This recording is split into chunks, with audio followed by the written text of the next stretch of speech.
नमस्कार, मी माया मायाज किचनमध्ये तुमचं सगळ्यांचं स्वागत आहे। आज आपण घरच्या घरी ढाबा स्टाईल मधील अख्खा मसूरची रेसिपी बघणार आहोत। तर चला मग रेसिपीला सुरुवात करूया। इथे मी 1.5 वाटी अख्खे मसूर 3 ते 4 तासासाठी भिजत घातले होते। गॅसवरती कुकर ठेवलेला आहे आणि कुकरमध्ये 3 ते 4 चमचे तेल ओतलेले आहे। तेल गरम झालेले आहे। आता यामध्ये आपल्याला 1 चमचा जिरं आणि मोहरी घालायचे। जिरं मोहरी छान तडतडल्यानंतर पाव चमचा हिंग घालायचे। त्यानंतर आता आपल्याला यामध्ये 1 ते 2 तमालपत्र, 2 हिरव्या मिरच्या, कढीपत्ता आणि मध्यम आकाराचा बारीक चिरून घेतलेला कांदा घालायचे। कांदा घातल्यानंतर आता आपण साधारण 1 ते 2 मिनिटभर याला छान असं परतून घेऊया। कांदा आपल्याला थोडासा लालसर होईपर्यंत आपण भाजून घ्यायचे। आता आपल्याला यामध्ये अर्धा चमचा आलं लसणाची पेस्ट घालायची आणि पुन्हा आपण याला परतून घ्यायचे। आता आपल्याला यामध्ये मोठ्या आकाराचा बारीक चिरून घेतलेला टोमॅटो घालायचे आणि टोमॅटो सुद्धा आता आपल्याला साधारण 1 ते 2 मिनिटभर आता यामध्ये परतून घ्यायचे। टोमॅटो छान परतल्यानंतर यामध्ये आपल्याला पाव चमचा हळद घालायचे, 1 चमचा लाल तिखट, त्याचबरोबर 1.5 चमचा कांदा लसूण मसाला घालायचे।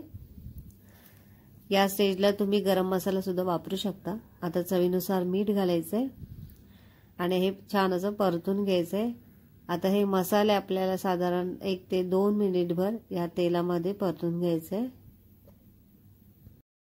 मसाले छान परतल्यानंतर आता यामध्ये आपल्याला भिजून घेतलेले अख्खे मसूर घालायचे। आता हे अख्खे मसूर आपल्याला छान असे परतून घ्यायचे। इथे 1 ते 2 मिनिट झालेले आहेत आणि आपले अख्खे मसूर छान परतले गेलेले आहेत। इथे आपण 1.5 वाटी अख्खे मसूर भिजवून घेतले होते। आता यासाठी आपण साधारण 4.5 वाटी पाणी घालायचे आणि आता आपण याचा कुकर लावून घेऊया। साधारण 3 ते 4 शिट्ट्या आपण करून घ्यायचे। आता इथे तुम्ही बघू शकता 3 ते 4 शिट्ट्या झालेल्या आहेत आणि आपले मसूर छान असे वाफले गेलेले आहेत आणि मस्त सुंदर असा रंग सुद्धा आलेला आहे। अख्खा मसूर अजून चविष्ट होण्यासाठी आपण इथे आता तुपाचा तडका देणार आहोत। गॅसवरती मी तडका पॅन ठेवलेला आहे। यामध्ये 1 चमचा आपल्याला तूप घालायचे। तूप मेल्ट झाल्यानंतर यामध्ये आपल्याला 5 ते 7 लसणाच्या पाकळ्या घालायच्या आणि छान परतून घ्यायचे।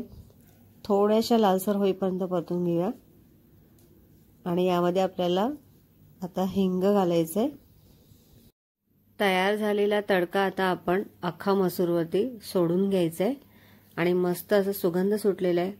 खूप चविष्ट असा आपला हा अख्खा मसूर तयार झालेला आहे। आता आपण सर्व करून घेऊया।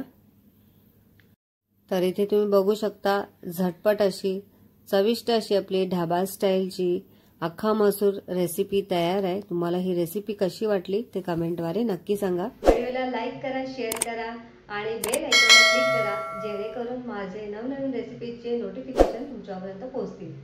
रेसिपीविषयी तुम्हाला काही प्रश्न असतील तर डिस्क्रिप्शनमध्ये टेलिग्रामची लिंक दिली आहे, जॉइन करा।